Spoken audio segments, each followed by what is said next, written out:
a la vez que calmamos la tendencia a los de la tierra. Por Jesucristo nuestro Señor.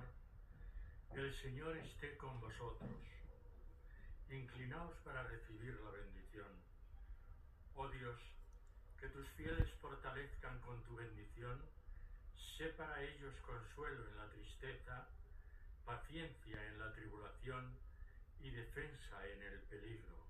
Por Jesucristo nuestro Señor. Y la bendición de Dios Todopoderoso, Padre, Hijo y Espíritu Santo, descienda sobre vosotros. Podéis ir en paz.